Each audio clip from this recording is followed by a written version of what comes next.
I'm in that zone of I just want to have like a dramatic life change.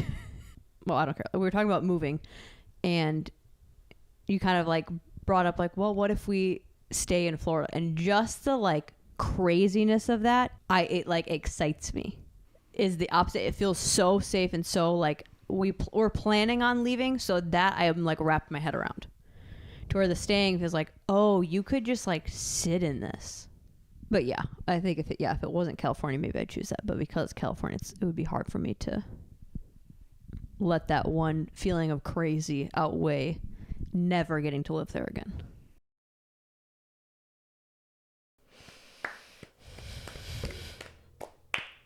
Hey, we did it.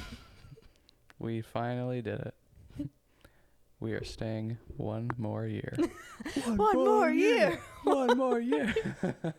Didn't you say there was a sports thing like that? Where it was like a reference or someone that said like...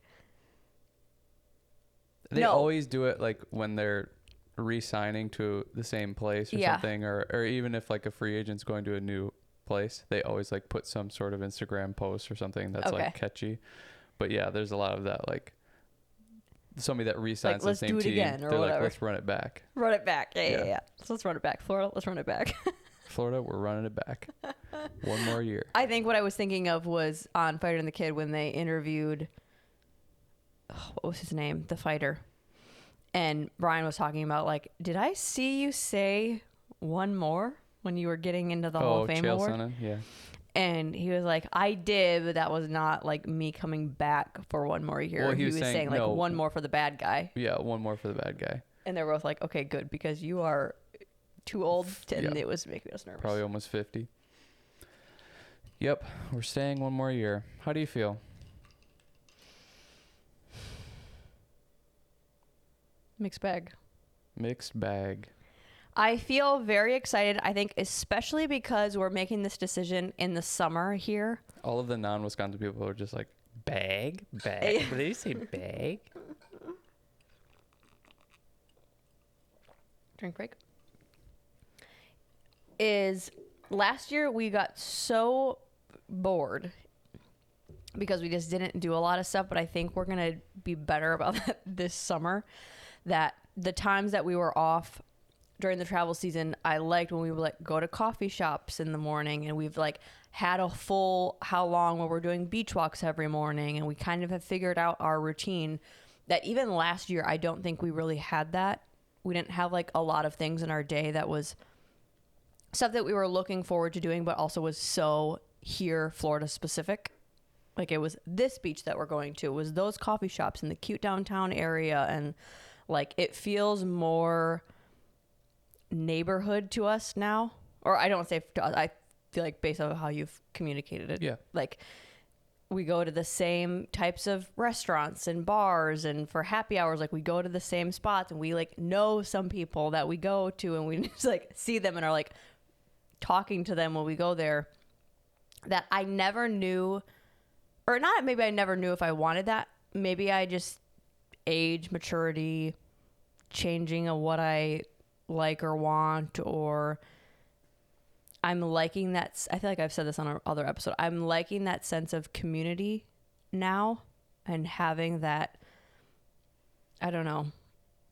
Yeah, like that connection with people that you know, and the familiarity, and even with familiarity with the area, and knowing where you're going to go, and like what parking is going to be once you get there, and just kind of having everything seem safe and you can understand it. Before, I think I rejected that because that seemed boring to me, which there's still probably a large part of me that would maybe eventually get to that. I don't know if like I would seep deeper into the comfortability and really, really like it, or years moving on if I'd be like, yeah, I get it, and now like I want to change. But you know, it's like even going on our beach walk and we say hi to some of the same people every day. Like there's a little part where I recognize when that happens, like, oh, that felt good, or like that was cool that we were able to do that, and it wasn't like a tax on me, and to be able to kind of settle into life a little bit more. Which that was not us. I mean, no, probably even a year ago or 2 years ago. Like we wanted the adventure and wanted to go explore all the time and not see the same thing twice type of attitude. Yeah. To where I think that has just starting to wear off and starting to, I don't know. It's like the excitement of that is not as much as it used to be. We see it, at least for me, I see it more as just a to-do and a job, and the difficulty of doing that sitting in the comfortability of just where you're at is becoming more appealing. It's like as one thing gets less, the other one's getting more. So yeah, it'll be nice to not have to do all the moving shit and just be able to stay. What do you feel about it besides that, like the moving hassle? Same things that you said. Like I'm liking the familiarity and the routine of it, and the trying to think about and, you know, daydream about like a new situation and living, and I don't know, just all of that kind of stuff like just does not seem exciting and fun. It just seems like a task. And I think part of it is just like I'm liking it here so much that's like, is it going to be that much better in the other areas or in the other spot? And I don't know, surprisingly with Florida, it's like there's just a lot that I like about it. And I like especially where we live, like it does feel a little bit smaller community. We haven't really lived in that. There's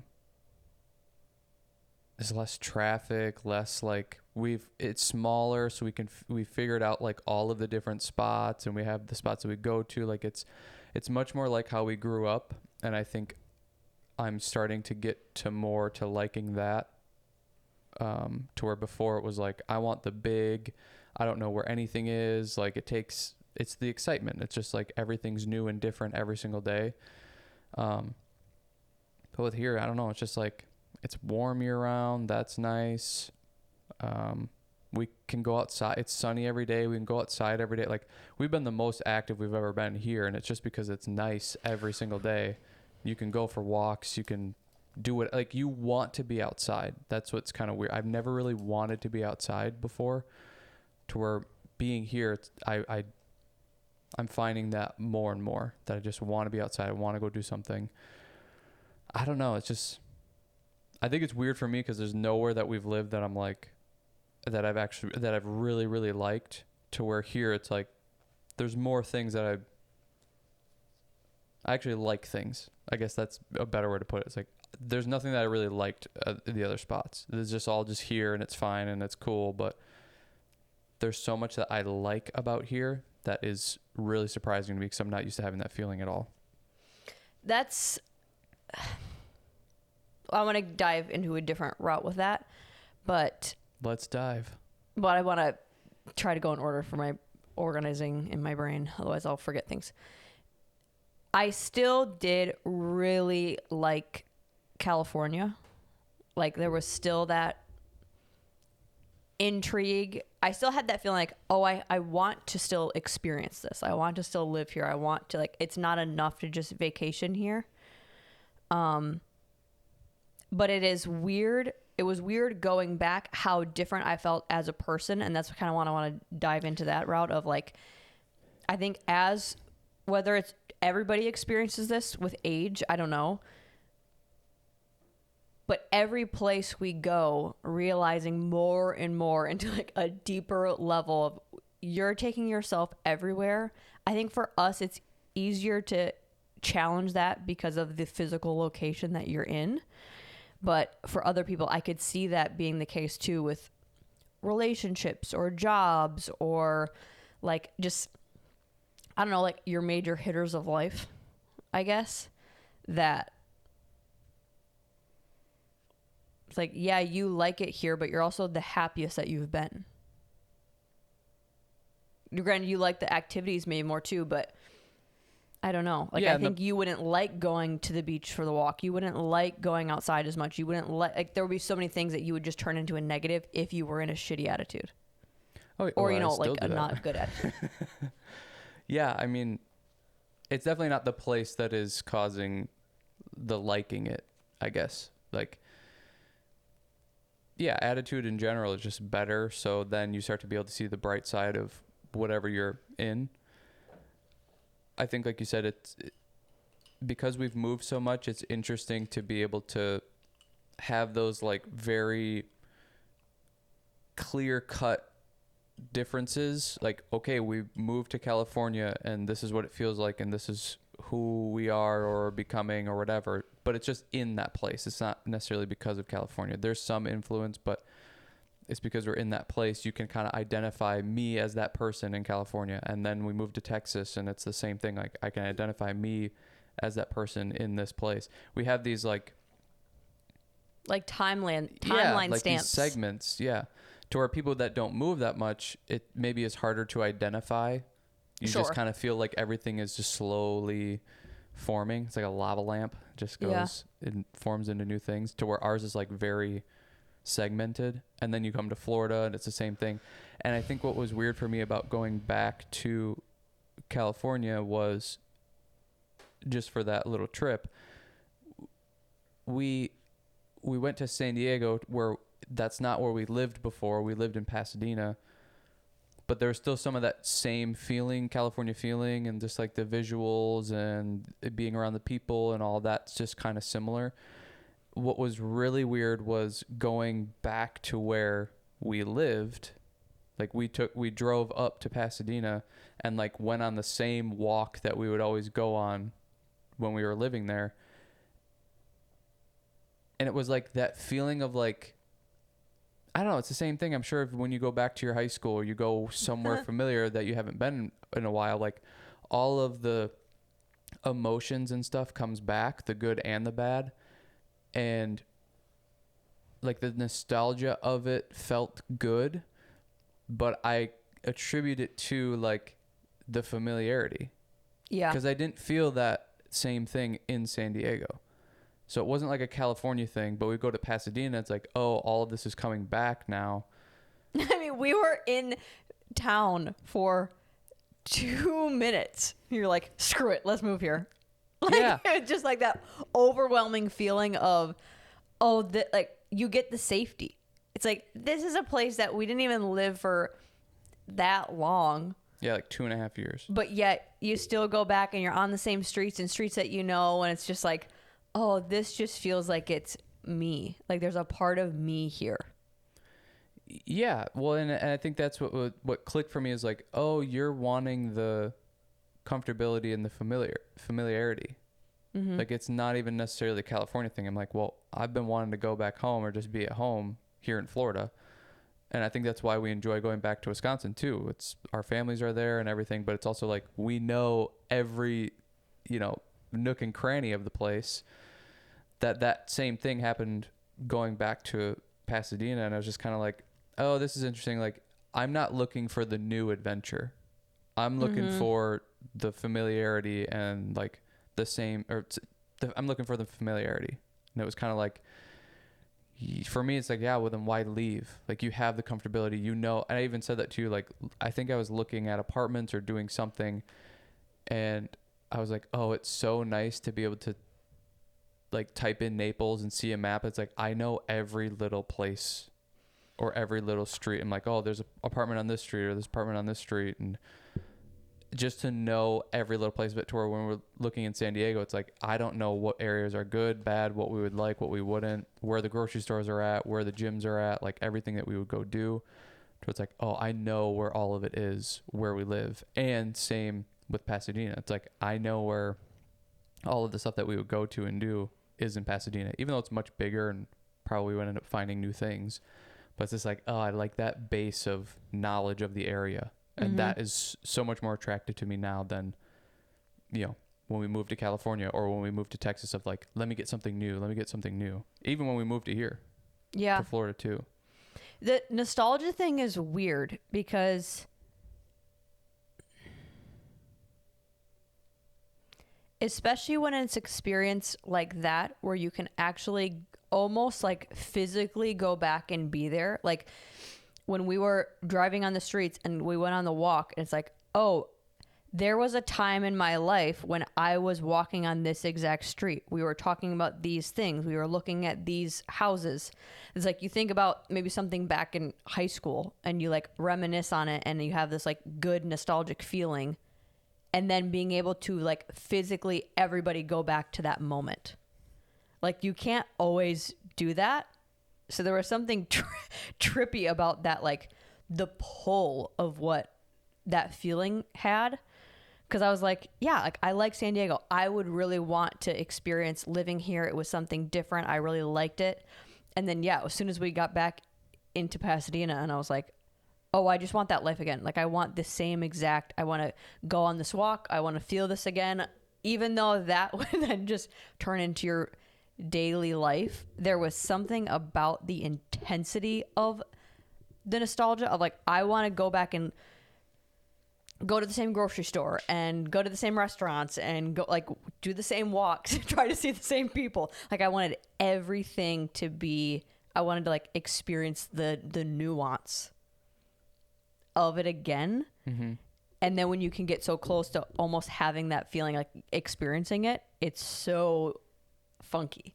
When we were on the walk that we did like so much of the time we were living there, and it was like, oh, I remember at this point, like this is a memorable point in the walk for some reason, because I feel like we were talking about something intense or inspiring or whatever it might have been. It's like I remember certain points of the walk, like there's something going on right here. And it's like you can almost feel it, but you can't remember what exactly is being talked about.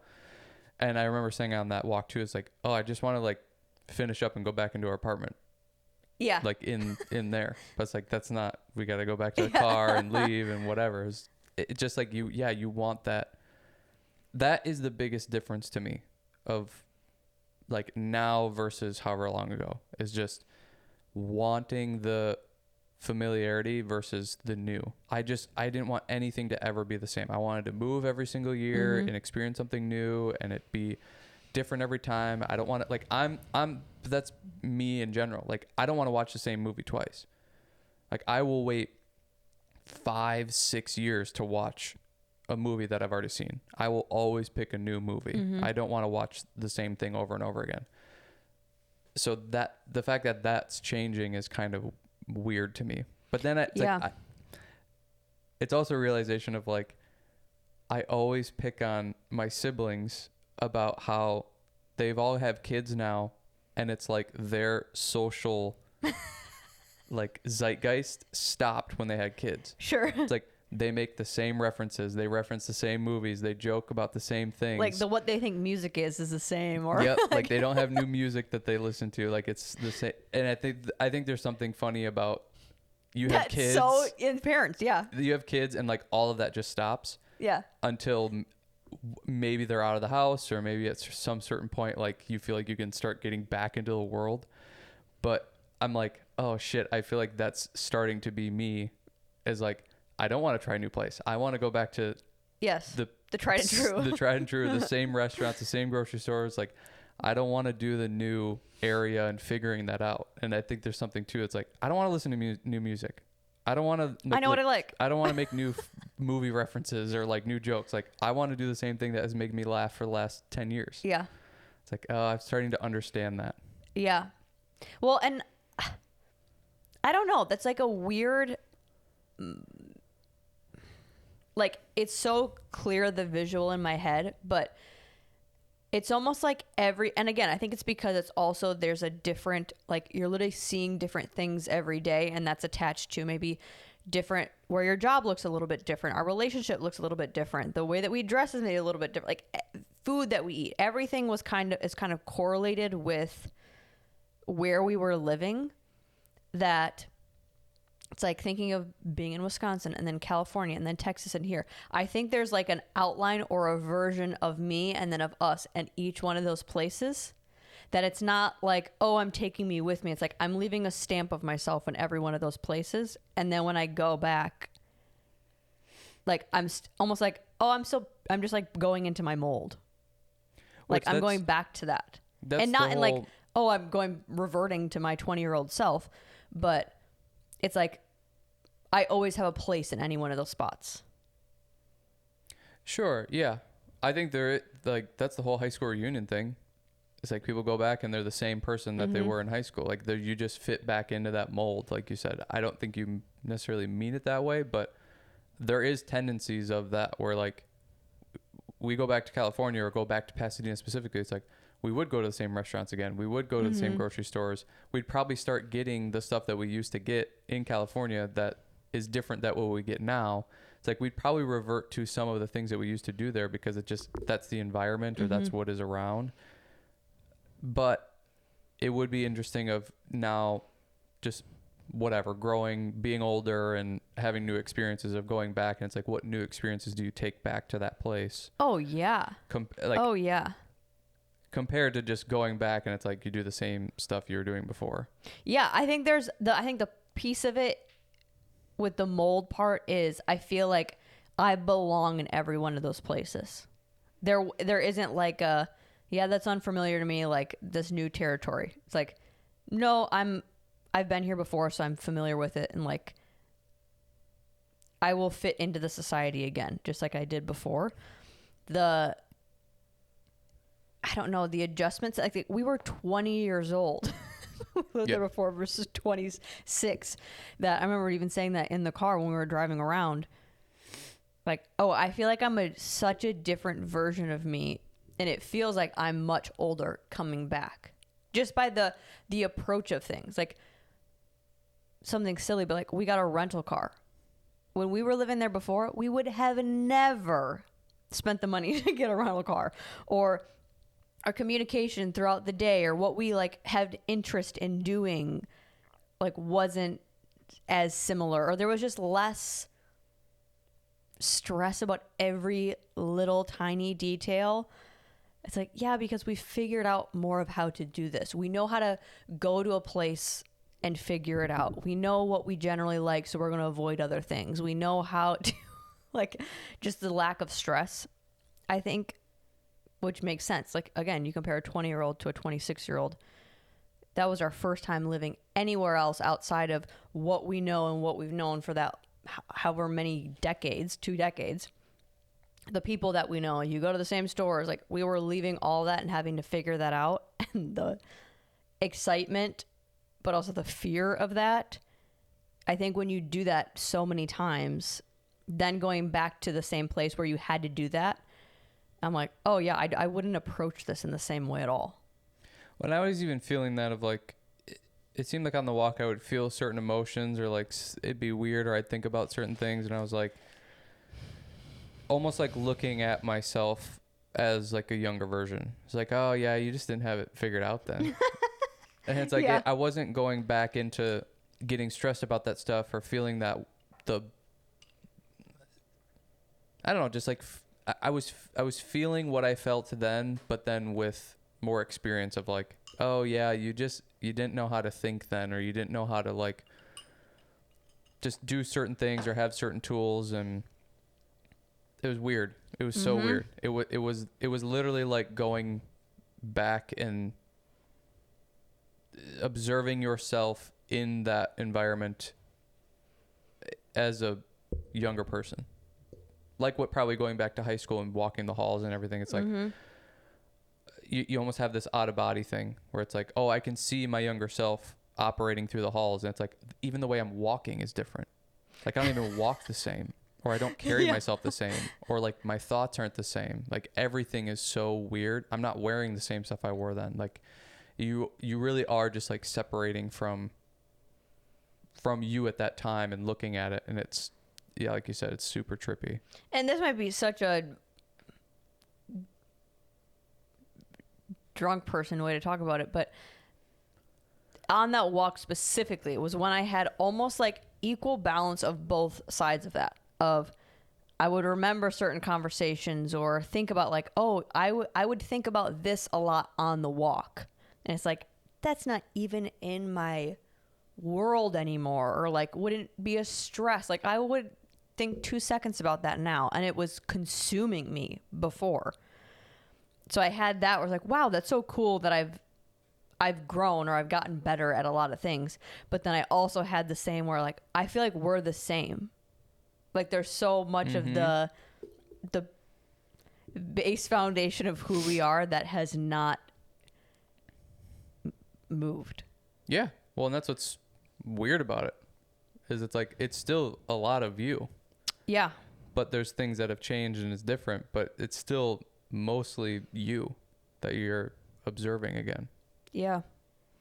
And it's like it's like that immersion thing. It's like there's nothing about, I mean, we were in California, in San Diego, like we're in the state that we used to be in, but it wasn't this very specific area. I think that's what was so, like, even the walk thing, like I don't think if we got out and walked it would have been that intense, because it's like we did that walk so many times, and we were like, was it here that we turned or there? And it's like we figured it out and was doing it exactly how we did it every other time. Yeah. That was just like, I don't know, that weird kind of deja vu thing, but just like, it was weirdly intense compared to just like driving around. We get to the area and we're like, oh, I remember this road or remember this, and it's all coming back. It's like getting out and walking that was so weird. Yeah. Yeah. I don't think I've ever experienced that version of, I guess, nostalgia. I keep saying that word, but like, I don't know what it is. Like, nothing has felt that familiar, I don't think, for me. To where it was so comfortable. It was so like, this is exactly what I need to be doing. Well, I think for me, it was like, it showed how intensely emotional that time was. Sure. There's nothing that has been that intensely emotional in my life. Like I could go back to high school or whatever, and it's like I've been there since, or been back to the middle school that we went to or whatever, and it wasn't that intense. But like doing that was, it's like, oh, you had a lot of shit going on. Mm-hmm. Yeah, a lot. Yeah. It was weird. Yeah. So if we went back to anywhere else, like I don't think it would be that intense. Which I think is also, no. It's probably also why, like, going back there, this is just a guess for me, but like why going back there interests you so much is because of the emotional intensity of it. It was so many stacks of that. So like, it was so many life changes at once. Yeah.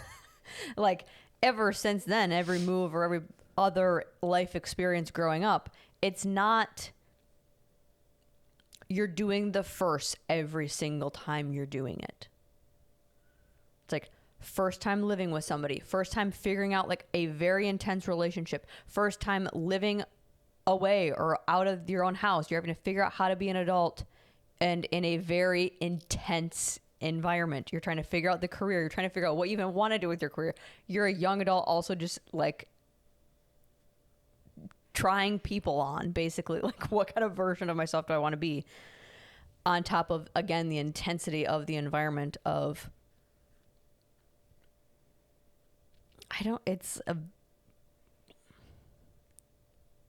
like, I always say, like, the energy and the vibration that is there is real at, like, a high RPM all the time. And then to, like, figure out very intense life lessons and rules and behaviors in that, it's a lot. Well, and something that I feel like you hear, but also in such a good way. You hear it a lot, and I agree with it, of that sort of stress brings out like the truth, or brings out who you really are.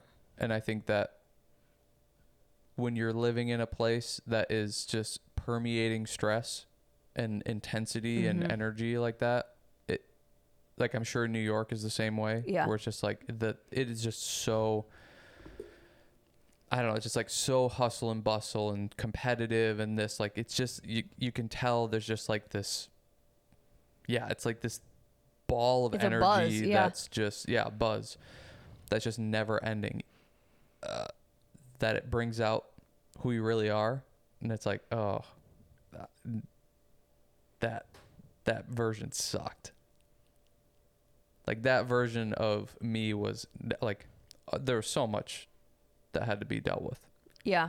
And it's like, now the environment is doing that to you. It's like, this is overwhelming. This is crazy. Sure.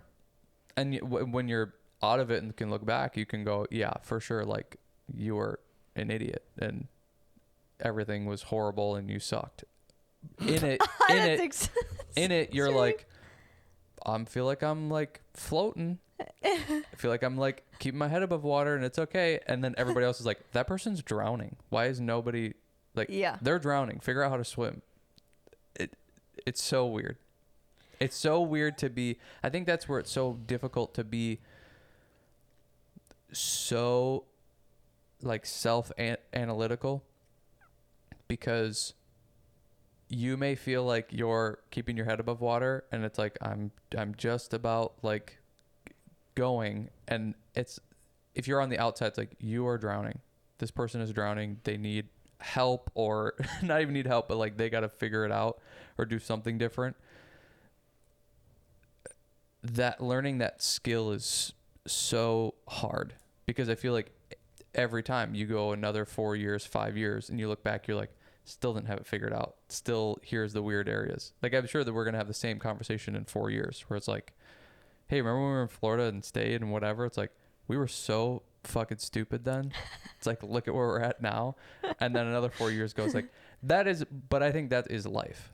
Like, that's what you hope it is, I would think. Yeah. But that's what's so funny about being able to observe other people too, is like, it's so obvious to you because you're on the outside and you don't have the emotional attachment to everything that they do. So you're like, yeah, quit your job and get a new one. It's not hard to get a new job. Like, that sucks and you hate it and it's destroying your life. Get a new job. But they have all of this emotion and shit attached to it. And it's like, just give the example and that's what it's going to be. But on the outside, you're like, this is so obvious. Like, do something about it. Like, why are you struggling so much with this?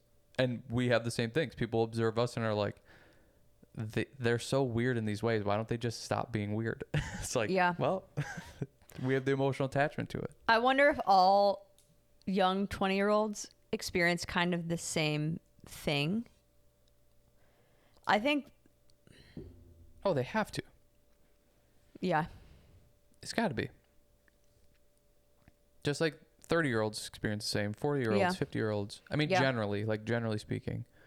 California is an interesting, I mean, I'm sure, like you said, like New York, I think it's such an interesting place for how intense those first years of being like a full-ass adult. It's such an intense place to experience that and to figure that out because of such, like, that place is such the yin and yang of both. Like,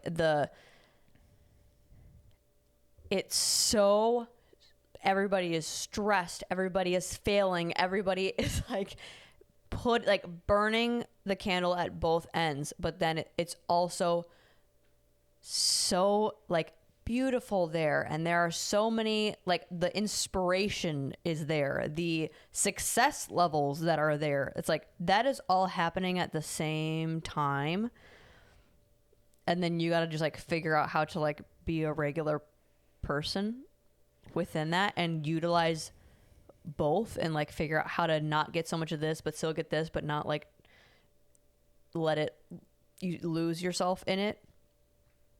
That, I don't know.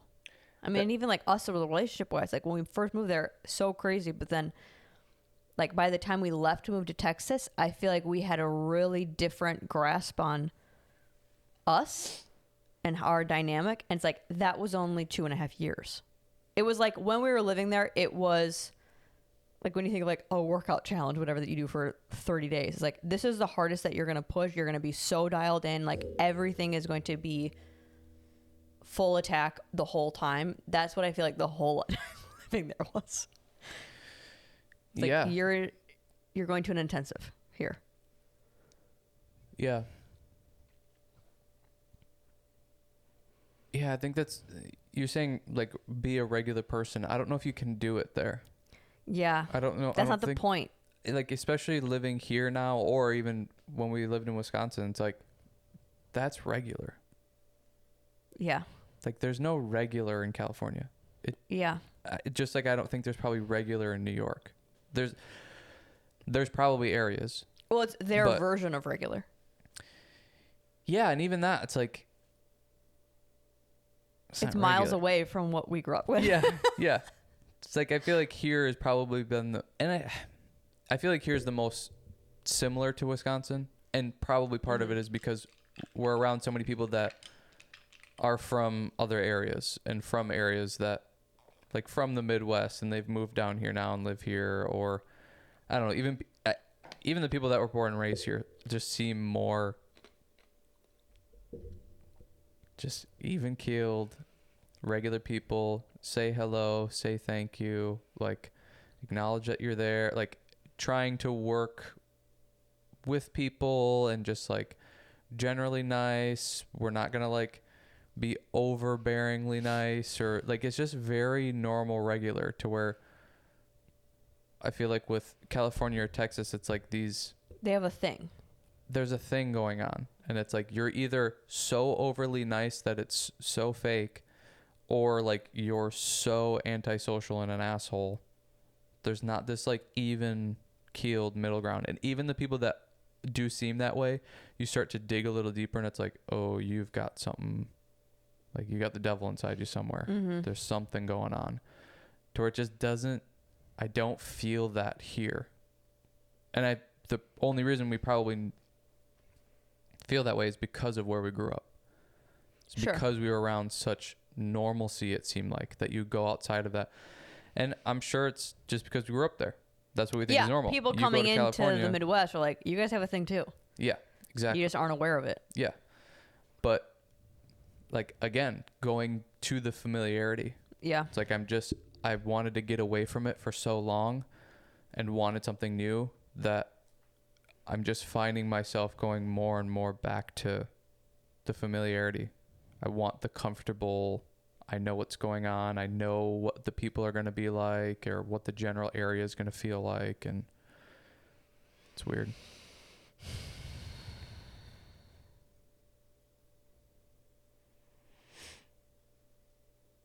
Yeah.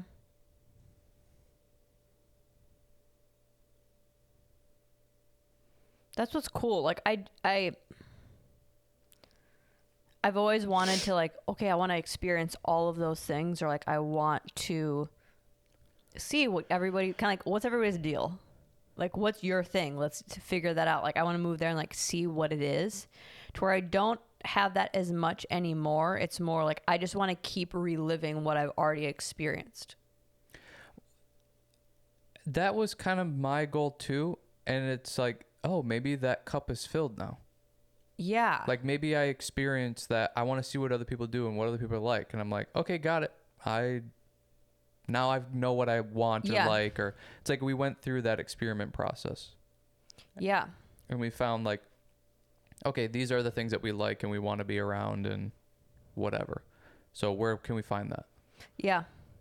Yeah. I think that's probably a positive, I would say. Like, I would think there's some glimmer of that. Maybe this is just me trying to positively think about it and not just things like, great, so we're losing our luster for life. Like, cool. We're on the path to die. But I think I'm trying to see it as a positive of that must mean in some percentage that we've enjoyed our life so far. Or at least for me, like I've enjoyed so much of what we've experienced that I want to do it again.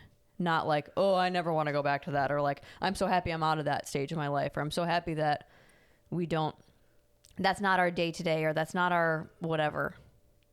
Like, I want to experience California again. I want to experience Texas, like that life. I want to experience that life again. I think that's so much so that I want to stay another year to experience what we have right now longer. Yeah. For me, that's like super optimistic, or you're only thinking about the good things. Sure. The good parts of all those, which you have done a much better job of just enjoying everything and finding ways to like everything wherever we're at. Yes. So that probably would be more your life if going and re-experiencing all those things. See, I'm messed up where I'm like, I want to go back and redo it. And like have it be almost like I want to go back and do it right this time. Yeah, I want to do over. I always want to do over. I grew up with do-overs. That's video games. You get to do over all the time. That's what I grew up doing. So that's how I operate in life now, which is a ginormous negative because that's not how life works. Yeah. So that is something just like I got to break and not like not have that thought process of like, because that's the main driver of like, yeah, I want to go back to Pasadena because I want to do it right now. I don't want to go back and do it the same way we did it. I want to do it better. Well, that's not good because that is like a weird intention, and just seems like there's so many pathways that lead you down like weird emotion, weird like, why are you going back to the same gym to personal train now because you want to do it right? Like that's weird. Like there's just so many of those things that would be weird. But I don't know. Your side of it's probably more healthy. Like you would want to go do that. Mine is like, let's fix this. Like, my version of fixing stuff is be better, be different moving forward. It's like you fix whatever your life was in California by doing it different now. That's how I guess how I would see it. Like you're still fixing it. And yours is more doing things in the present to better future, that sort of thing. Mine is like, let's fix the past. That's a road to nothing. Yeah. That is a road to nothing. Yeah. Exactly. Yeah. Yeah, that was trippy. That whole trip was wowza. It was a lot. Yeah. Yeah, it was weird. It's probably something still to digest in a way. Yeah. Yeah, it was yeah. Yeah, it's so like the weird emotions that you're like, nostalgia. Why is that? Like that is so heavy, and it's like I haven't really experienced that to that extreme or about it's crazier. I think it's like kind of what I said, when you can jump back into it. That's where the fuckery really comes in with your mind, is when you feel the level of nostalgia and you can go, you can have it again. Oh yeah. And then you have to make the choice of what's better for you and what's better for the current moment, what's better for your future, to like, what are you going to do about it? Well, because and is that smart? That's where it's like you should almost not do that stuff, because it's so easy to get tricked. Because like, who's going to go back and be like, yeah, this was horrible and whatever? Like, you're only going to think about the good things. I mean, maybe there's probably people that they will only think about the bad things, which, okay, then it deters you from it. But that's really the negative side of it, is going back and reliving all of that. You're only going to go like, oh, it was so amazing here. And remember this, remember we did that. And now it's like, we should just move back here. It's like, it was all amazing, remember? It's like, no, it was not all amazing. I don't know. That's some bullshit stuff that is just so like, shut up about it. Like me saying this, I'm like, okay. But it's those silly decisions that you have to make that just make me feel like a brat. Because like, option A, awesome. Option B, awesome. Now what? Now say that without shimmying your shoulders. I didn't do much of that in my head. Option A, awesome. Option B, awesome. Your I heart, just felt so restricted. your heart is still shimmying. But it is. I mean, obviously that's a good problem to have. But man, is it just it? I don't know if that's just my personality to really get so. I just spiral with that, because I'm like, okay, it's kind of a win-win, kind of. Like, I like both of these options so much, but it's always that push and pull of, what do I make a decision for now? What do I make a decision for the future? For a future that I don't even know? And will all this add up appropriately? Because like kind of like it all could work out both ways. Which version do you go with? And it's almost just like you just got to close your eyes and point sometimes. Yeah, I mean, I don't know, that's one of those things that I've always just been like, I wish I could do both versions. Yeah. I wonder if a lot of people feel that way, like how we both feel about the like life thing. Like I want to live so many different lives. Yeah. Yeah, I want to do so many different versions of it, but I also want to do it like at the same time. Like I want to do all of the 4 versions at 25 to 30. Like I don't want to go like, oh, 20 to 25 I did this, then 25 to 30 I did it. Like I want to do them all at the same time to see which one was better. Yeah. Yeah, it doesn't work that way. Doesn't work that way. Hey, guess what? Just learned. Doesn't work that way. Yeah. I think, I don't know, I still think you're a little blind to the negative with stuff. Oh, yeah. I think I purposely choose to not see it. Which I don't. Because you're going to bring it up, so I don't need to see it. That's such a. Like, I don't need to search for it. Yeah. You'll tell me about it. I think it's because I just so don't think that way that I'm like, I just can't see how that's good. To not see the negative? Yeah. I think in theory, it's probably like, yeah, it's better to just see the positives and go with that. And, you know, you make a pros and cons list, but you just leave off the cons and you judge them that way. It's like, okay, but there's danger. Like, that's so not human evolution. Like, human evolution is like, you're avoiding danger. Yeah. The pros basically don't matter. Like, you're choosing to get away from the bad. To where that is just so opposite what you do that I'm like, I can't tell if this is revolutionary or like the stupidest shit ever. It's like, how do you not think of the bad? Or you're like, yeah, but there's always bad. I'm like, what? I do think about the bad. I do find the negative. It's just not always what you seek out. And I think I try to avoid what you seek out of the mundane, everyday stuff because that will eat me away. I would like stuff. Okay, it's like say California. I hate how expensive it is. I hate every time going out to eat. Like I loved that about Texas and here, but especially here. Like really, it only costs that. It's like or going back home to Wisconsin. I'm like really, this is how cheap things are. Like I love that. I don't like spending money, so being in a place like California stresses me out. I don't like it for that reason. So yes, the money stuff, like you said, traffic. I don't feel like I could go on a walk by myself there safely. Like I get all of those things and I'm not naive to them. But I could find those things in everything all of the time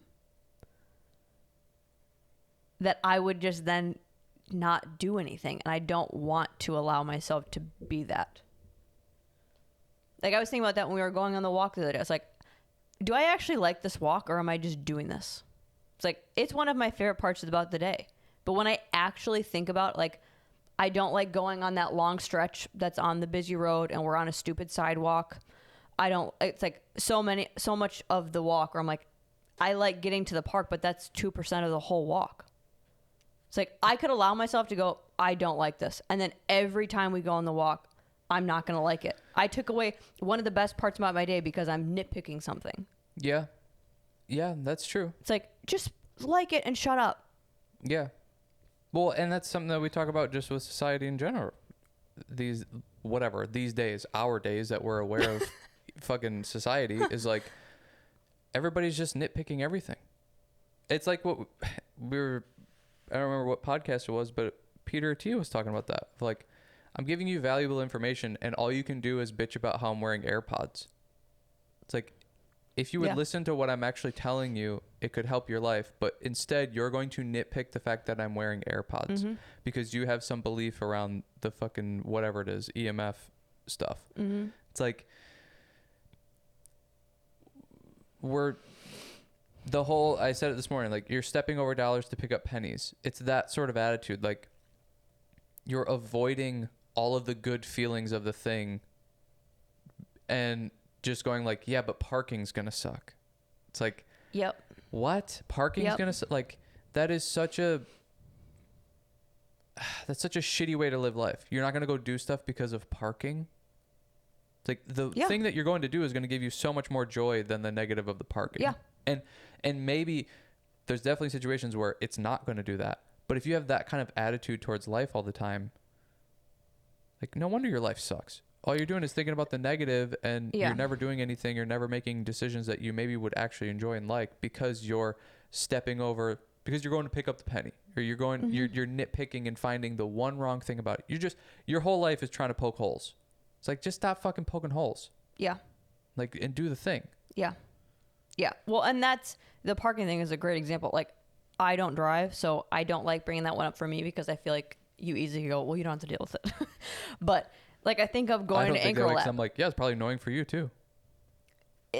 I mean, and sure, it kind of is because I'm sitting there going, he hates us, he hates us, he hates us, he hates us. But it's like my mom driving to Anchor Lab the other day.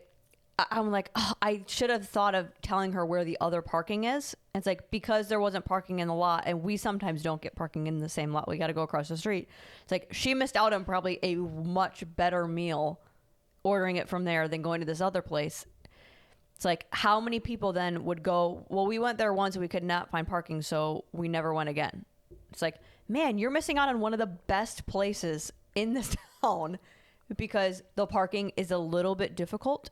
Yeah. It's like, I refuse to be that because then I would try to find a way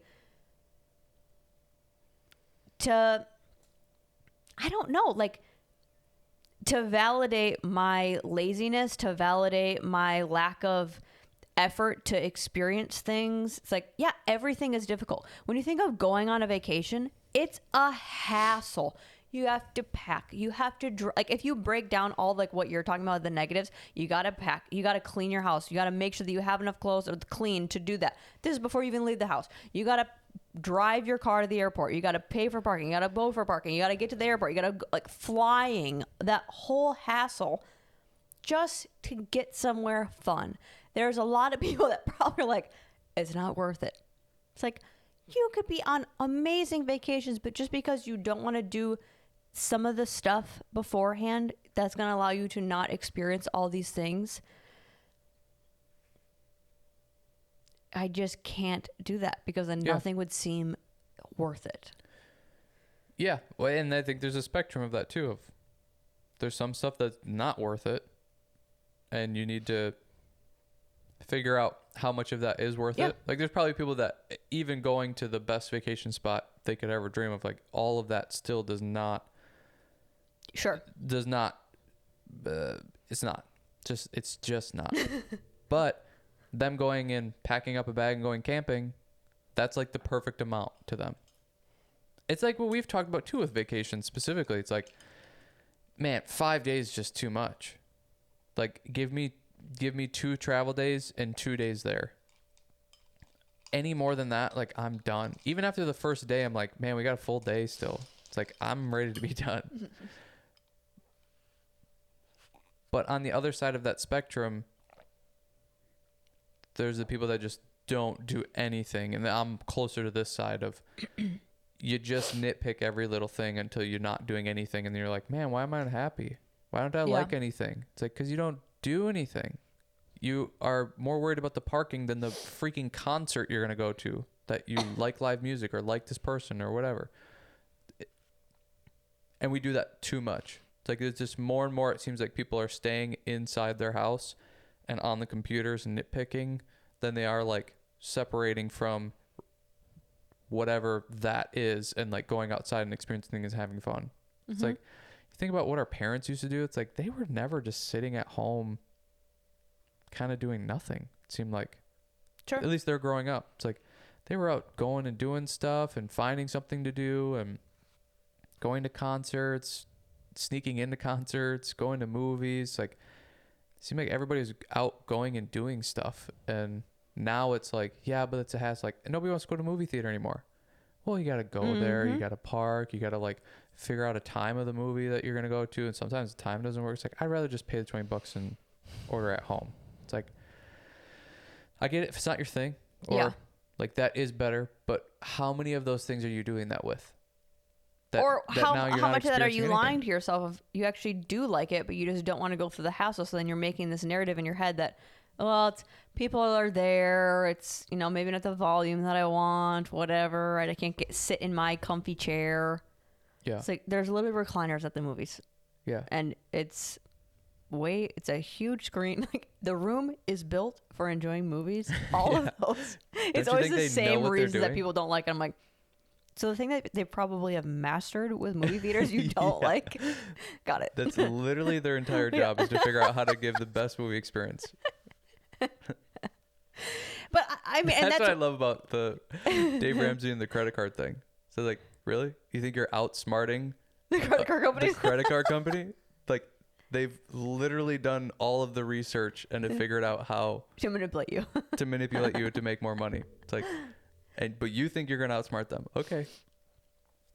Yeah, that's where I can also appreciate when it's the opposite. Like when we go, you know, around here, I feel like I'm constantly saying like, it's just so cool that we can park right in front of the place. Yeah. Like when we go to the coffee shops, I'm like, we can park right here and just walk in, and we can walk in and like, there's no one in. Like when we go in the mornings, I love it going to Tony's in the morning because like everything is just so quiet down here, and everyone's just like slowly starting their morning, it seems like, and we're all doing it together. It's like that would never happen in a bigger city. It's like everybody is already in a mad rush and it is 7 a.m. and someone's mad at each other, and this coffee sucks and it's way too overpriced.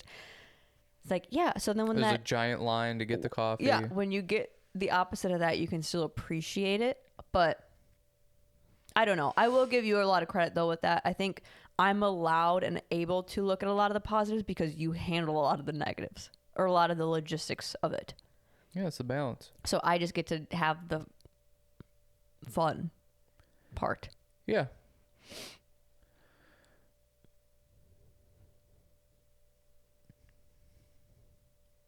Yeah. So I guess I could help and adjust that more, but no, I don't think that'd be helpful. Yeah. I think it's just I need to be more like that. And I think I've gotten better at that over time. Just not pointing out, not trying to poke holes in everything. Something I could still get better at, but he's like, that life just sucks. It's like, that's no fun. You're just seeing the negative in everything. Mm-hmm. It's like, sure, you're maybe more in reality, but I don't know. Is it worth it? Yeah. Is it worth being more in reality to have a worse life? That's why kids are so awesome. I'm starting to think not. I can't not go into episode without bringing up kids, but that's why kids are so awesome, is because they just are in their own world. Like, they don't know enough. There is something awesome about it, but it's also super freaking annoying when it's like, oh, you don't understand the world. Like, you can't be screaming in a grocery store. Sure. Like, sure. You need to be in reality, kid. Sure. But I guess what I'm saying, in reality, 3-year-old child. The positives of when you see them, like, just getting so amazed by things, and it's not because, oh, well, they've never seen this before. It's like, no, you take a kid to a park, the same park, every time they're pumped. Like Christmas, every Christmas they're acting like they have never experienced paper before, shiny ribbon, like everything is just, oh my God. And they can experience about anything. Like me and Riley going on the walk, she took a picture of just simply everything.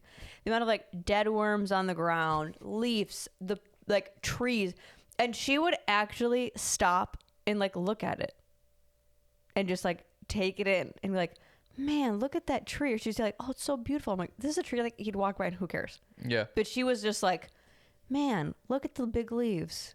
It's like really in it. Like, it might seem like a crazy person if an adult was doing that, but I think we can have a little sprinkle of that. Yes, sometimes. Totally. A little sprinkle. And that's sprinkle. about it. Yeah. Because if it's more than that, it's like, okay. Like, it just starts to feel fake. Sure. It's like, we've all seen trees. Yeah. But for a kid, totally. Yeah. It's like, you're 26 and you're still like wowed about trees. Like, what's going on? Yeah. Unless it's your job and you're an environmentalist or something. Sure. It's like, okay, you found your interest, cool. But yeah, there's an appropriate amount of being in reality. Sure. And I think for me, I'm probably, but see, that's what's tricky about it, is it's like, maybe I'm not in reality. Well, because I was going to say, like, on the negative side. Because you're still, like, it's a very stupid example of the trees, but no, we're on it. It's like, you would complain about trees. Like, when we drive through Louisiana, we're like, God, these trees are just ugly. Like, they're spooky looking. They're ugly. Like, we just hate them. It's like, we will call out a tree and a type of tree from an area that we don't like. So it's like focusing on the negative. Yeah. To where you... It's like, yeah, it is just a tree. Yeah. Well, that's something we've talked about, like, about your dad, too. It's like his reality was so different for so many years because of the job that he was in. Yeah. That's like, well, but that's not really reality. And he was, like, reality on the negative side. Sure. But in his head, it's like, no, this is reality. Like, this is what it's actually like. Like, everybody else is in fantasy land and thinks it's all sunshines and rainbows. It's not. It's like, okay, but you're dealing with a smaller portion of the population than the rest of us. Yes. So it's like, actually, everybody else is kind of more in reality. But then it's hard. It's almost like there's no reality. Boom. End of the podcast. Yeah. I should edit that, just like cut to black. We're all in our own reality. Yeah. But it's like, how do you make yours better? Better. How do you make it better? Me, it's like, cut out the negative nitpicking stuff. But yeah, well, and maybe some people are maybe too, like, positive that and I guess it only seems like an issue if you're getting so positive and then you get crushed. Then so positive and then you get crushed. That's like, well, maybe your expectation of this reality is like too sunshines and rainbows and you keep getting crushed. Like, maybe have lower expectations so you're more whatever. I think a lot of it is just the mindset of, there is my reality, there is my day-to-day, there is my world, there's my people that I know, experiences that I've had, and moving forward, experiences that I'm taking with me. I think the takeaway for myself, or I guess anybody, should be that you at least have an awareness that there are other versions of that for people. Yeah. So that you can question your decisions sometimes. You can question your life choices and how you're living because someone else is maybe experiencing it differently or wanting to experience it differently. That there's not necessarily right or wrongs. I think in society, there's definitely rules and things that we're probably all generally striving for. But there's not like one way to do that. There's not a good or a bad way to achieve those things, but the awareness that you always have the option to alter it depending on like what you're into or what you feel like you need to change or be or continue to adjust. Well, I think it's a good way to just look at people and yourself is they have a different set of goals, reality, whatever. They're their own individual person. So have some compassion or grace or whatever, that like, let them be them and then you be you. It's like, have that separation, because I think there's too much of, well, we know how to be healthy and diet and exercise, so just do that. okay, but not everybody wants the same things that we want, or not everybody will do what we think is right. So when you're dealing with people, you have to kind of get into their mind or get into their world, which is something that's so commonly talked about, of like try to see from their perspective. But we do that for like a second, and then it's back to like, yeah, but I know how to do this thing, so just do what I'm saying. It's like, okay, but you're not sitting in that long enough. It's like everybody is a Venn diagram. We're all overlapping in certain ways, but we have this giant section of our own individual of experiences and everything that you can't take one person and give them this advice and take another person and give them the same advice and expect both of them to do the same thing. Yeah. Or get the same result even. They're two completely different people. And I think that's, I don't know. I haven't thought about this enough clearly, but it seems like when communicating to people, the more I'm able to get out of what I think and what I think is the answer and all that kind of stuff, and really try to, okay, how do they see the world? Like what things have we talked about before, and what are their responses to that, and what are their responses right now, and what do I know about them as far as like what they like to do for health, exercise, like their diet, their sleep, like all of these things, and what are their beliefs typically? How do I now communicate to that person so that they will understand what I'm talking about and think that I have their best interests at heart, and like I'm working with them? Yeah. You know, somebody that's not exercising and I'm like, you need to start strength training 3 times a week. It's like that person's never picked up a dumbbell in their life, and all of their exercise has either been on the treadmill or like a yoga class. Why would they do what I'm saying? I'm not connecting with them about what they like or enjoy or what their life has been so far at all. It's like, I would be better off going, have you thought about Pilates? It's very similar to yoga. It's got a little bit more of an intensity than yoga. The treadmill, it's kind of maybe even a little cardio thing going on for you. That seems more in your wheelhouse. Maybe adventure to that, because the goal is to maybe get them to doing what I want them to do, but you're trying to go from point A to Z. And it's like, they need to go A to B. They need to go to A to like A and a half, you know, like it's got to like be a progression. A shade of A. Yeah. But that's just the, you know, health and whatever example, to where you talk about anything with people. How are you connecting or getting on their level when you're so only thinking about what you think about ever? Like, that's kind of the definition of being closed-minded. Yeah. Is you're only ever thinking about what you think. It's like, maybe get into their head a little bit and into their life and try to think about, okay, what is this like, who is this person? What is my image of this person? That's the whole thing that I love about my family, is we're so funny because we figure out what you think is funny. Yeah. And we figure that out, and then we just do that. Yeah. It doesn't matter if I think it's that funny, but it's the goal is to make you laugh. Yes. So we do. I love when Carly does it. She'll send me stuff. He's like, I feel like you'd think this is funny.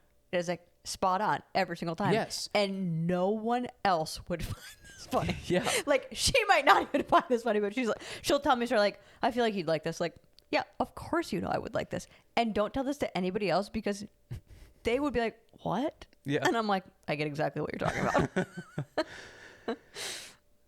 And it's like, okay, now take that small example, but just do it with everything. That's where I'm starting to get to. I'm like, you could probably find a conversation with anybody that you would enjoy too. It might be exhausting because you're only talking about what they want to talk about. But like, I'm kind of going like, if I can figure out what you think is funny and do that a lot, why can't I figure out what you think is interesting and talk about that with you? And that'd also be fun for me, because it's really fun for me to make people laugh. But doing that with that, and then what do you think is interesting? Okay, what do we, like, you say you want certain health goals. Okay, how do I do that with you with that? And figure that out. Rather than just being so about whatever I think and then just spewing that out. It's like, everybody knows I'm in the world. I don't need to constantly prove to you that I'm still here by saying, this is what I think. This is what like, you should do this. You should do that. It's like, I'm here. That's fine. But how are you actually helping them? Mm-hmm. Get into their head or their life and then try to be their subconscious with telling them all the time, but be the outside perspective version of that. Yep. So you can go, hey, I'm seeing all these things and noticing this of you. Is this something that would be helpful?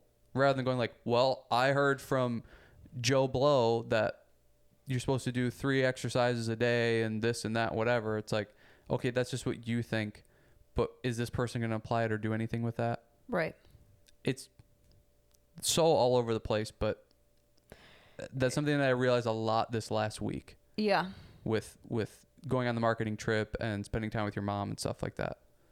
Well, I think that's not only a great communication skill, I think it's also a great practice to do with yourself, to be able to, again, like, ask those questions for yourself of, okay, I'm making this, say, take the California, like, whether we move, whether we stay decision, taking all of those things into account. And that's, I can get into that too. Like, what I think I've realized with communicating with people is I think people lead with their fear and their insecurities first. That's what they bring to the table. And then typically that's how you can work with them or talk to them about people or talk to them about their things with people, whatever topic that they're bringing up. So it's like, okay, I'm making this decision, or I have to make this decision. What is the insecurity that I'm going to lead with? What is the fear that I'm going to lead with? What do I generally believe in? What do I generally go to? What are my goals? Like, if I attach to each one of those things, like, how many layers of that also of, okay, well, if I just stopped at what are my insecurities and my fears, well, don't make a decision about moving and changing your life based off of that. What is going to come up with that? Recognize it, so then you can go, okay, I get where that's coming from. I get you're moving to a place where these are your fears and these are your insecurities, or you staying means these fears and these insecurities. Let's think about that. Does that need to be relevant? Does it not? Your general go-tos, like, well, is my general go-to to just say, like, fuck it, let's do it? Okay, well, then pause a second and think about it and maybe take a beat on the decision on your thoughts. I think that can help. I don't know, like, that's a weird checklist of analysis that you can do with yourself. I really like it for communicating with people because I feel like it's effective, and I like that how you're saying it of, like, they get that I'm here. They get that I'm talking to them. But how can I offer even a seed in any conversation that I'm in?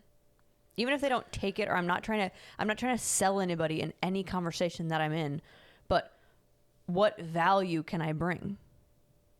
Well, and I think that is one, that's what's difficult about doing this every week is ideally, I think it should be trying to bring as much value as possible with what you're saying and not as much quantity kind of thing. So it can be hard to, like, come up with stuff to talk about or whatever. But with what you're saying in those conversations, the same thing of and you notice it, like, there's people that just need to talk. They just need to have words coming out of their mouth.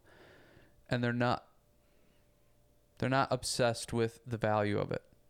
And I think if we slow down a little, which I think is also just a part of what we're doing nowadays. It's like everything is so fast, and, you know, people don't want to watch a hour and a half podcast. They want to watch a, 20-second clip, and even 20 seconds is probably too long.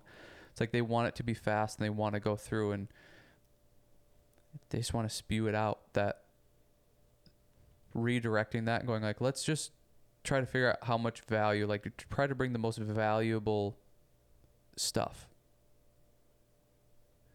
I think that's where those conversations where you're giving advice or you're trying to help somebody out, or even just you're having a good conversation and you want to bring value, we start to just kind of try to get stuff out rather than, okay, what's going to be most valuable here? It's like, slow it down. You don't have to say that much all the time. Just slow it down and bring value. I think that's a little bit what's lost in every category now. It's like, nothing is like, TV shows aren't good anymore. You're not getting the old TV shows that everybody raved about, Sopranos or Breaking Bad or whatever. It's like, you're getting this, like, you know, Ray Donovan bullshit. It's like, it's the same story every season. There's nothing new happening. It's the same bullshit. It's just like keeping your mind, whatever, connected for some reason. Like, you're literally just hooking up. You're not experiencing anything. You're just hooking up to it. And that's just so much of what's going on and how people communicate too. It's like the value is just leaving and it's gone. Yeah. That's, I think a large portion of what gave me ease with making the moving decision was, are both places going to allow me to thrive, or can I thrive in either one of those places? Can we thrive in either one of those places? Yeah. So it's like, then it really doesn't matter. And it doesn't matter if the timeline is perfect. It doesn't matter if I have the next 5 years planned out perfectly based off of this one moving decision. It's like, as long as our value and intention stay the same and we're holding ourselves to that higher value, our lives are kind of going to emulate that. I would hope and think, because that's what's been happening our whole life. Like, you put in the work, you put in the effort, but you also put in the effort to, I want to say, like, make it more rich.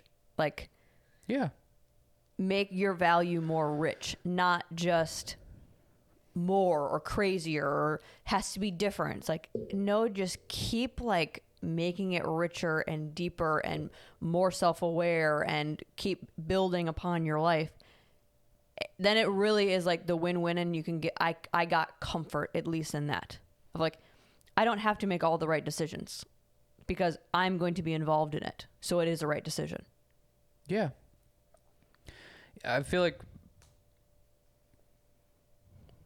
the point that it seems like we always get to with conversations like this is, it doesn't matter where we go, doesn't matter what we have, doesn't matter, you know, material things, whatever. It's like,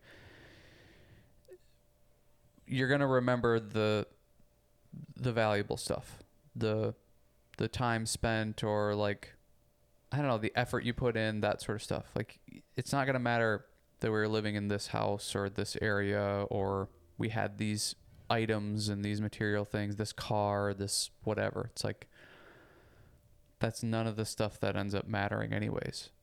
It's like that when we think about going back to California and Pasadena, we're not like, what cars do we have and what was our apartment like? It's like,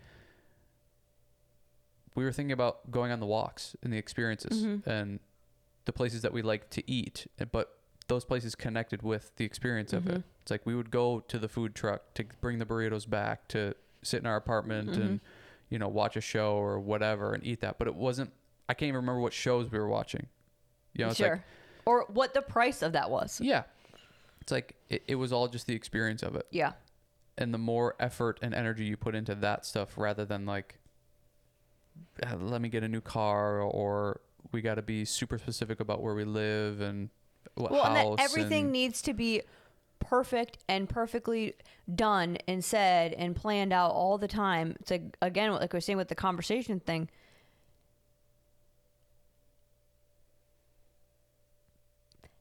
the richness in the conversation doesn't necessarily, or the richness in your life doesn't happen with, I don't think, with it needing to be like, oh, I know about this topic, I'm going to give you all of the best information. It's like, well, if you don't do anything with it, or if that's over that person's head, or if that isn't interesting because they don't understand you, now your value of all this amazing stuff you know is zero. Yeah. Versus like, okay, you saying that you want to change your life with fitness, I could give you so many things, Or I could just say, have you tried like going on a walk once a day? Right. It's like that tiny little piece of information doesn't seem valuable at all when I could be giving you all of this. But if that's what you're going to do and you're not going to do this, that means nothing. And this means everything. This is the road to you getting to the rest of the stuff. Yeah. That, I don't know. Like, I guess that's maybe the same thing with the maturity of analyzing yourself or these decisions that I'm trying to maybe unravel right now. It's like, it doesn't matter. Just don't think of the negatives. Don't look at, like, still keep looking at the positives, but just, what's your through line? The location can change. The things can change. The elements of your life can change. But as long as you are still doing it and holding yourself to the same integrity, which I have my whole entire life, why would anything give a different result? And if you've been liking that result, it's going to be fine. Yeah. And I think when you look back to things that you maybe didn't like, those stories or experiences tend to have a lot of value. The mistakes that you made, you're able to look back at them like they hurt, but they're so valuable. And that's what's fun about talking to people that have had major failures. It's like they're past it now, so they can talk about it as though like it's a positive. Yeah. And I think that's what's so weird about, like, it's interesting about humans. So alien. Humans are interesting. The obsession with the comeback story. Yeah. Nobody likes, or nobody feels connected to, or I don't know, nobody generally likes the person who's bragging, or who hasn't gone through adversity, who hasn't had failures and talk about them. Like, they don't like people that are like, yeah, I just grew up and did this and now I'm a real estate millionaire and I do this and you should do it too. That person's so annoying and gross. But it's crazy, but it's kind of stupid. Like, you think of all athletes, the ones that we like praise and are like, man, their work ethic is so insane. They came from like pushing through things and like working harder than anybody else, but maybe came from like, I had to do this to get out of where I was going, or to build my family a life that I felt like they deserved. I think that's why some people, like, I think of football specifically, where like they are so good, but they're not getting the fame because they're like, oh, so you were that white kid from a good neighborhood that got sent to all of the football camps and got all of the training, and your parents were there for you and paid for everything that you did. It's like, okay. What's exciting? What's your story? What's exciting about your story? Like, I think there's something about like a lack of trust in that, of like, that kid's gonna break. Well, to me, that's so not relatable. Sure. Most people have had some sort of struggle or just like bigger adversities to go through. You want to be able to like see yourself in that person a little bit. Totally. Yeah. And it's in whatever form that is for you, but like, I think that's why we're obsessed with the comeback thing. We want to hear the people that failed and, blew all their money or like lost everything and has found a way to pick themselves back up, because that person, there's a little bit of us in that person, in each one of those people. Sure. It's like, we've failed the math test, or because there's some of that too. It's like, oh, this person got lucky. Like, they were born into the perfect family. They were, they got all the, like you said, they got to go to the private schools. They got the best training out of anybody. It's almost like, that's supposed to happen. It seems less impressive. Like, well, of course you got that. Yeah. It's honestly embarrassing if you don't. Yeah. You got the best training that anybody could ever have, and you made it. Yeah, that's what's supposed to happen. That's the equation. Right. Toward the people that grew up in the small town, went to a D3 college, and like somehow found a way to make it to the NFL, and now is a starter in the NFL. It's like, that's adversity. That's like not getting a handout. That's that person was against all odds the whole time. Like, that's what we're obsessed with, and that's valuable. the person that just did the equation, how it would perfectly be laid out for anybody, there's not a ton of value in that. They still got to the same place, and they've probably learned a lot along the way, but it just doesn't have the same value as the person that had to overcome a lot. Sure. Well, it's like Ramsey talking about that on Theo's, saying like, I almost like he has a deeper weight with his financial literacy and understanding, because he's like, I had to become a millionaire twice. Yeah. It's not like I just was handed this and then I just like kept it rolling. Like, I was smart enough and understood this enough to become a millionaire once in my very early 20s.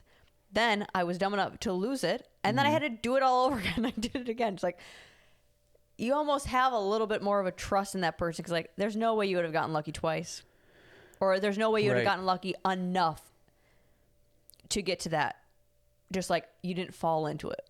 Right. Like, I fell into investing. And that's one of the big knocks on Trump, is he got a bunch of money. Yeah. And is able to continue to succeed. It's like he was born into the game.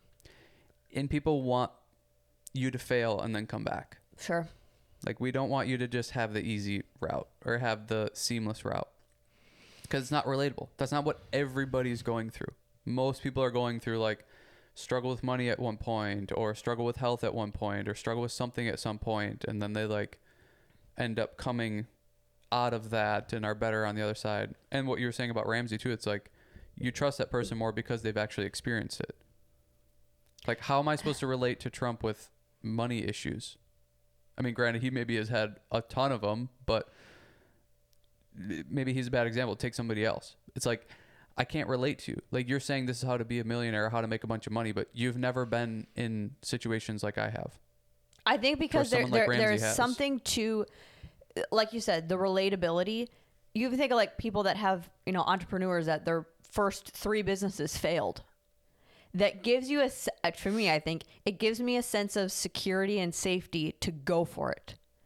Because like, if I try something and it fails, you only get one shot. Because if I see a bunch of people where they made it right away, then it must mean I'm not good. My idea isn't good. My business skills aren't equipped to handle that. It's like, no, they failed a bunch of times too. Yeah. I should go into it expecting this one to fail, and then get up and do it again and do it again and do it again until you exhausted. Yeah. Maybe you don't want to do it anymore. It works. I think there's something about that relatability, even with, okay, well, what were you feeling during that time? Like you said, yes, he maybe went through money struggles or whatever, but have you ever experienced the fear of money? Experienced the like needing that want to take care of your family because of that, to that feeling of like, if I don't have this, that's my value or whatever. Mm-hmm. Like, you almost can relate to every aspect of that person and go, well, they did it. So now that gives me some sort of hope, or some sort of, feels like reality. That person has felt and experienced all of the nuances that come with that experience. Yes. Like, yes, they know what it's like in all aspects. It's not just the idea of it. Like, oh, I know the idea of, it's probably hard to not have a lot of money, or to, not know where you're paying your bills. It's like, but you don't understand the so little tiny aspects of it all, to where people that do experience those same things, like you can relate so easily. Like you know all of it. It's like when I talk to somebody who's also lost a parent. Sure. It's like, oh, you know all of the little stuff that goes on. Like, just the weird stuff. Yeah. It's just the weird stuff that nobody else gets. Yeah. Yeah. And it's weird because, like, even if it's somebody that I don't know, or somebody we're watching or something, and they say something like that, it's almost like, oh, I can like see that in them, that they've lost a parent. It's like, now that they say it, it's like, that's what's going on. What the character development is. Yeah. Yeah. It's so weird. And it's the same thing, probably like, you see a dancer and they say they were a dancer, you're like, oh, I see it now. Or whatever individual experience you have that you can relate to. There's something that's like, oh, that's what was drawing me, or whatever. I think that's why I'm always so crazy about the birth order thing, because it's so clear to me in people. Like, I feel like I could almost guess it. Like how people are good at guessing people's ages or weights. I think I could guess like what order you were born in your family based off of your actions. I think it's like I'm spot on most of the time. Classic youngest. Huh? Classic youngest. Why? 'Cause I'm so cool. Because you think you are. Wow, that was quick. Good for you. All right. Screeching halt. Screeching halt. That's how we do it. Anything else? I don't think so. Next episode, we're going to have E. Briggs back on. Hopefully. Well, little teaser. A little teaser. All right. See you later.